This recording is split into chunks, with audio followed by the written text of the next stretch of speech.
Tonight, 10 News went looking for answers after someone snapped these pictures of an unidentified object flying over the San Diego skyline.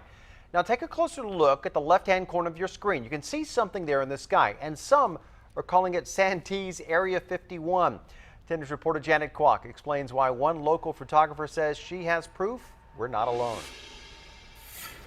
One Santee woman tells us her camera broke just moments after she snapped these photos of the object at this historical barn that has some people wondering about visitors from far, far away.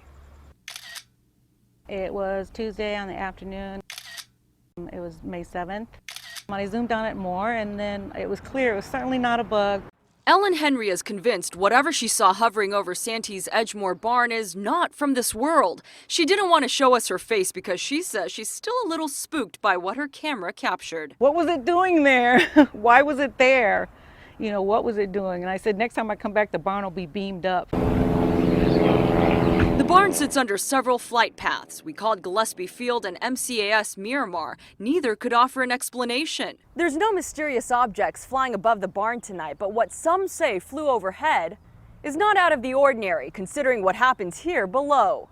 We think somebody's come into the barn and we get up to look and there's nobody there. Santee Historical Society, which oversees the barn-turned-museum, says the property used to be part of a poor farm and hospital grounds, drawing paranormal investigators here for ghost sightings, enough to keep a ghost log. But the idea of a UFO hovering over a haunted barn? Maybe a little Area 51 thing going on here. Yeah, it is strange. It would choose Santee over anything else in the world, you know? I do believe we're not alone out here, that's for sure. In Santee, yes. It's a good story, doesn't it? Janet Kwok, 10 News. Some do believe it. All right, we checked with the National UFO Reporting Center. There has only been one other UFO sighting in San Diego this month. And for another look at that unidentified flying object, you can go to our website. On a clear night in Manitoba, you may see all sorts of things in the sky. Planes, birds, perhaps even a UFO. Yeah, it seems our province is a hotspot for unidentified flying objects. Over the years, thousands have been reported for again, a number of years that have been logged, and some are truly bizarre. CTV's John Hendricks joins us now in our studios. Now, John, I know you've been sifting through a lot of UFO reports. What's the ratio of Chinese lanterns to actual unidentified flying objects? Well, Marilee, it is higher than you might think. There are more and more reports of UFOs being made each year. Now, most are later identified, but some simply can't be easily explained. No way, it broke a sound barrier. I know. Late one afternoon this summer, Kent Graham saw something strange in the sky above Winnipeg. Something he simply couldn't explain. Your eye goes to it right away. It was like an orange sparkler coming down. The sparks went away, and it was just a globe of orange light that started just doing crazy moves. Moves he can't imagine any earthly object duplicating. It's unidentified, that's for sure. And just one of thousands of unexplained objects sighted in the skies over our province. Look at it, it's behind the tree. What is that?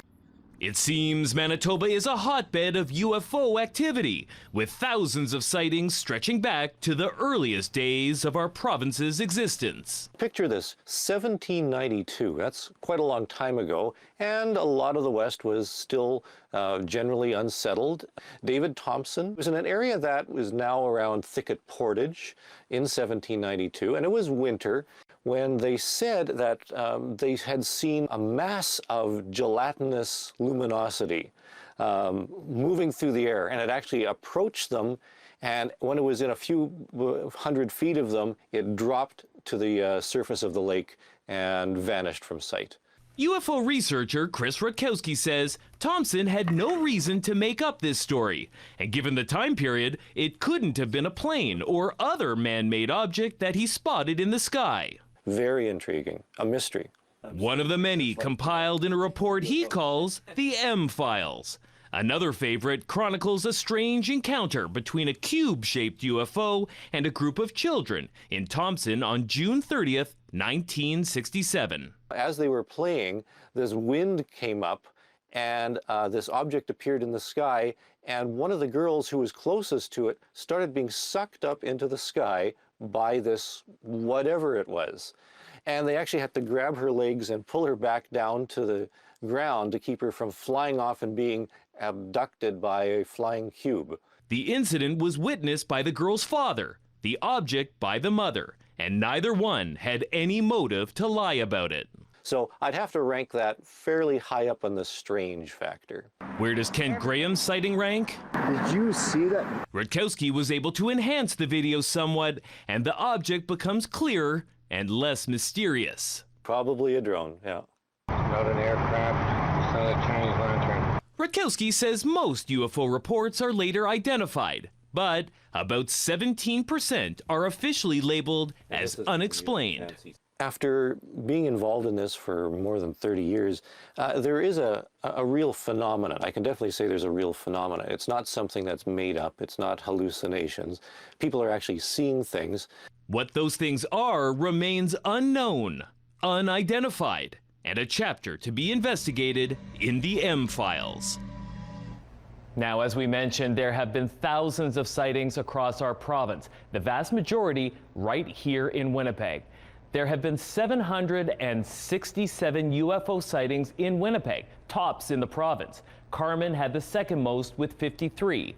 Now, Brandon had 45 UFO sightings. There were 40 UFO reports up north in Thompson, and the small farming community of Sperling was fifth with 36 sightings. John, most are a chance occurrence, but is there anything a person can do to increase their odds of seeing these things? Yeah, if you want to see something, it looks like you can do something to improve those odds. The prime time for seeing UFOs in Manitoba was between 10 p.m. and midnight. So that's a great time to go outside and look up. Perfect. Thanks, John.